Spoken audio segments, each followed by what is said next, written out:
मेरे प्यारे बच्चों, आप सभी का स्वागत है आपके अपने YouTube channel Aftab study classes में। आज के इस वीडियो में हम लोग यूपी टेट के बारे में बात करेंगे। यदि आप भी जानना चाहते हैं कि यूपी टेट क्या होता है, इसमें कितने पेपर होते हैं, कितने प्रश्न आते हैं, कितना टाइम मिलता है, तो आप इस वीडियो को देखिएगा। आपको पूरी जानकारी यहाँ पर मिलने वाली है। ठीक है, इसका सिलेबस क्या है इसके बारे में भी हम यहाँ पर बात करने वाले हैं। तो सब कुछ आपको एक ही वीडियो में मिलने वाला है। ठीक है, तो इसलिए आप लोग पूरी वीडियो को देख लीजिएगा और आपके सारे डाउट क्लियर हो जाएंगे। तो शुरुआत करते हैं। यहाँ पर हम लोग यूपी टेट क्या है, तो कहने का मतलब है यदि आप लोग कक्षा 1 से लेकर कक्षा 8 तक के अध्यापक बनना चाहते हैं तो आप टेट पास होना आपके लिए ज़रूरी है। ठीक है, अब यहाँ पर क्या होता है, पेपर आपके होते हैं दो पेपर इसमें होते हैं, पेपर नंबर 1 और पेपर नंबर 2। जो आपका पहला पेपर होता है पेपर नंबर 1, ये आपका प्राइमरी लेवल का होता है। अब प्राइमरी का मतलब तो आपको पता होगा कि यहाँ पर यदि आप जो है प्राइमरी लेवल का पेपर क्वालिफाई करेंगे तो आपको जो बच्चे पढ़ाने के लिए होंगे वो कौन से मिलेंगे, 1 से लेकर 5 तक।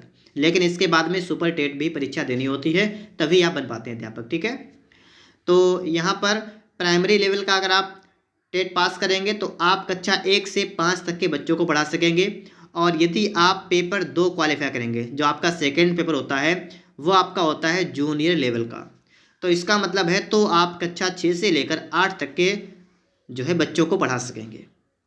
तो पहला तो आपका डाउट क्लियर हो गया होगा कि इसमें 2 पेपर होंगे और आपकी इच्छा है यदि आप एक देना चाहें तो सिंगल एक पेपर भी आप यहाँ पर दे सकते हैं, कोई प्रॉब्लम यहाँ पर नहीं है। ठीक है, यदि आप चाहते हैं प्राइमरी का देना तो आप प्राइमरी के लिए अप्लाई करेंगे, आपको प्राइमरी का पेपर जो है मिल जाएगा।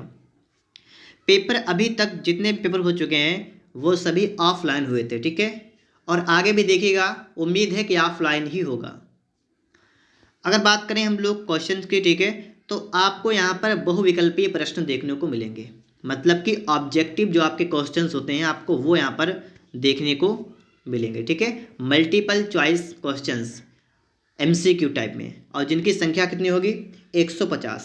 तो आप समझ सकते हैं यहाँ पर है कि आपको पेपर जो 1 मिलेगा उसमें आपको 150 क्वेश्चंस मिलेंगे। और इसी प्रकार से यदि आप दूसरा पेपर भी देते हैं तो आपको उसमें भी 150 प्रश्न मिलेंगे। जिसके लिए अगर बात करें हम कि नंबर, तो प्रत्येक पेपर 150 नंबर का होगा।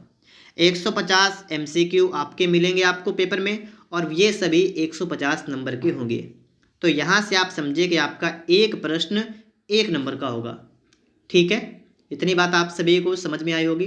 ठीक है, अब बात करते हैं क्या नेगेटिव मार्किंग है, तो इसके लिए आपकी नेगेटिव मार्किंग जो है वो नहीं है। ठीक है, नो नेगेटिव मार्किंग, यहाँ पर आपको कोई भी नेगेटिव मार्किंग नहीं है। आप अगर 10 प्रश्न सही करते हैं तो आपके 10 मिलेंगे, और यदि आप 150 के 150 सही कर लेते हैं तो आपको 150 मिलेंगे। इसमें कोई नेगेटिव मार्किंग नहीं है। ये नहीं है कि आपका 4 गलत हुआ तो 1 कट जाएगा, ऐसा इसमें बिल्कुल नहीं है। ठीक है, आगे आप देखिएगा यहाँ पर टाइमिंग की बात करें यदि हम लोग, तो टाइम आपका कितना है, 2 घंटे और 30 मिनट। तो मतलब यहाँ पर अगर आप देखें तो 2 घंटे का मतलब 120 मिनट, और 30 ये मतलब 150, तो यहाँ पर 150 मिनट भी मिलेंगे। मतलब वही पड़ गया आपका कि एक क्वेश्चन के लिए 1 नंबर और 1 मिनट का टाइम भी आपका एवरेज लगा लिया हमने। ठीक है, तो इतना हमने देख लिया। पेपर की लैंग्वेज क्या होगी, तो बाइलिंगुअल होगा। ठीक है, आपका यहाँ पर हिंदी भी होगा और इंग्लिश में भी। एक साइड में आपका हिंदी में होगा, एक साइड में आपका इंग्लिश में होगा। आपको जो समझ में आए वैसे करें, कोई प्रॉब्लम यहाँ पर भी नहीं है। ठीक है, आगे देखते हैं। अच्छा, अब देखते हैं यहाँ पर हम लोग सिलेबस के बारे में। ठीक है, सिलेबस क्या है, पेपर 1 जो आपका है, मतलब जो आपका प्राइमरी लेवल का पेपर है उसमें क्या क्या आता है, तो चलिए इसको भी देख लेते हैं यहाँ पर हम लोग।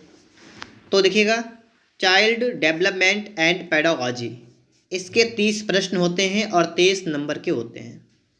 इसे हम लोग कहते हैं CDP। ठीक है, तो CDP आपका कितने का आता है, 23 क्वेश्चन होंगे आपके, 23 नंबर के होंगे। उसके बाद आपकी लैंग्वेज 1 जो कि आप सभी के पास लगभग हिंदी है। ठीक है, हिंदी होगी। ठीक है, तो इसके लिए आपको 23 क्वेश्चन और 23 नंबर के ये हो गए। और जो आपको सेकेंड लैंग्वेज होती है ये आपको चूज करनी होती है। आपको यहाँ पर देखिएगा, यहाँ पर चूज करना है कि आप इंग्लिश लेंगे या उर्दू लेंगे या संस्कृत लेंगे। इनमें से किसी एक सब्जेक्ट का आपको चयन करना होगा और उसमें आपके 30 प्रश्न आएंगे और जिसके लिए आपको 30 नंबर मिलेंगे। इसके बाद और भी आगे है, ठीक है। आगे यहाँ पर देखिएगा मैथमेटिक्स, मतलब आपको यहाँ पर गणित के प्रश्न मिलेंगे कितने, 30, और ये भी 30 नंबर के होंगे। और इसके बाद में इन्वायरमेंटल स्टडीज मतलब ईवीएस के भी 30 प्रश्न मिलेंगे 30 नंबर के। तो यहाँ पर आप समझ सकते हैं ये रहा आपका पूरा सिलेबस पेपर 1 के लिए, प्राइमरी लेवल के लिए, कक्षा 1 से 5 तक के लिए। ये आपके सामने है कि सीडीपी के 30 क्वेश्चन होंगे 30 नंबर के, लैंग्वेज 1 आपकी हिंदी, ये भी 30 नंबर के 30 क्वेश्चन, ठीक है। लैंग्वेज 2 आप इनमें से कोई सी एक ले सकते हैं, 30 क्वेश्चन 30 नंबर के। गणित आपको मिलेगी देखने के लिए 30 की, ठीक है। और इन्वायरमेंटल स्टडीज मतलब ईवीएस पर्यावरण, तो पर्यावरण भी आपको 30 क्वेश्चन मिलेंगे 30 नंबर के। तो इस तरीके से आपके 150 प्रश्न होंगे 150 नंबर के, और 150 मिनट का टाइम भी आपको यहाँ पर मिलने वाला है। निगेटिव मार्किंग है नहीं, ठीक है। अब इसके बाद में हम समझ लेते हैं कि जूनियर का जो लेवल होता है उसमें क्या करना होता है। इसके बाद देखिए आप लोग पेपर 2 जो आपका होता है उसमें क्या होता है, तो देखिएगा यहाँ पर इसमें वही है बिल्कुल, देखिएगा चाइल्ड डेवलपमेंट एंड पेडागोजी, मतलब क्या है कि सीडीपी के 30 प्रश्न यहाँ पर मिलेंगे 30 नंबर के। लैंग्वेज फर्स्ट आपको पहले ही बता चुके हैं, हिंदी आपके रहने वाली है, तो 30 नंबर मतलब 30 क्वेश्चन 30 नंबर के। और सेकंड लैंग्वेज आपकी इंग्लिश, उर्दू, संस्कृत, इनमें से कोई एक, ये भी 30 का हो गया। तो इतना तो आपका सेम है, जो आपका पेपर फर्स्ट में है वही आपका इसमें भी आपको देखने को मिलेगा। लेकिन जो आपका चौथा पॉइंट है अगला वाला, इसमें आपका है ये आपका 60 क्वेश्चन इसमें होंगे 60 नंबर के।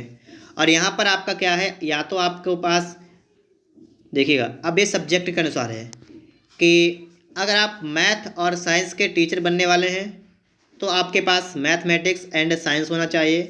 यदि आप सोशल साइंस या सोशल स्टडीज़ मतलब ये की चीज़ें सामाजिक विज्ञान के टीचर बनना चाहते हैं तो आपके पास ये सब्जेक्ट होने चाहिए। अब यहाँ पर थोड़ा समझिएगा ये क्या है। अगर आपने बीएससी किया है तो बीएससी में आपके पास फिजिक्स, केमिस्ट्री, मैथ होगा, तो आप कौन सा पेपर आपको मिलेगा, मैथ एंड साइंस वाला मिलेगा। और अगर आपने बीए किया है, ठीक है, अगर आपने बीए किया है तो बीए में आपके पास क्या होगा, इतिहास, भूगोल, नागरिक शास्त्र, समाजशास्त्र, अर्थशास्त्र, ठीक है, ये सब होते हैं ना। तो उसके लिए आपको ये सोशल साइंस वाला जो है आपको मिलेगा पोर्शन, ठीक है। तो ये देखिए आप समझ जाएगा कि ये 60 नंबर के 60 प्रश्न होंगे और टोटल आपका हो गया 150 क्वेश्चन 150 नंबर के। तो ये आपका सिलेबस जो है आपका पेपर 2 का है। तो इस तरीके से हमने यहाँ पर जो है पेपर 1 पेपर 2 के सिलेबस के बारे में समझ लिया। इसके साथ में ये पेपर 1 और पेपर 2 किस क्लास तक के बच्चों को पढ़ाने के लिए होता है ये भी मैंने आपको बता दिया। टाइमिंग वगैरह, नंबर वगैरह मैंने सब बातें आपको बता दी हैं, ठीक है। अब बारी आती है कि इसका नोटिफिकेशन कब तक आ जाएगा। तो बहुत जल्द ही आपको इसका नोटिफिकेशन भी देखने को मिलेगा, ठीक है, यूपी टेट का। तो इसलिए आप लोगों ने यदि तैयारी शुरू नहीं की है तो आप लोग तैयारी शुरू करिएगा, ठीक है। हो सकेगा तो हम भी यूपी टेट के लिए क्लास वगैरह स्टार्ट करेंगे, ठीक है। यदि आपको चाहिए हो तो आप लोग कमेंट बॉक्स में बता दीजिएगा हमें, ठीक है। और यदि आप लोग इस चैनल पर पहली बार आए हैं तो आप लोग चैनल को सब्सक्राइब जरूर करिएगा, क्योंकि यहाँ पर आपको बिल्कुल सटीक जानकारी दी जाएगी, किसी भी प्रकार से आपको कोई भी प्रॉब्लम यहाँ पर आपको नहीं होने वाली है, ठीक है। तो यदि आप लोग चैनल पर पहली बार आए हैं तो आप लोग एक काम कर लीजिएगा सिर्फ, ठीक है। रिक्वेस्ट है आपसे कि आप लोग चैनल को सब्सक्राइब कर लीजिएगा, ठीक है। और एक अच्छी सी कमेंट करके हमें बता दीजिएगा कि आज का वीडियो आपको कैसा लगा है।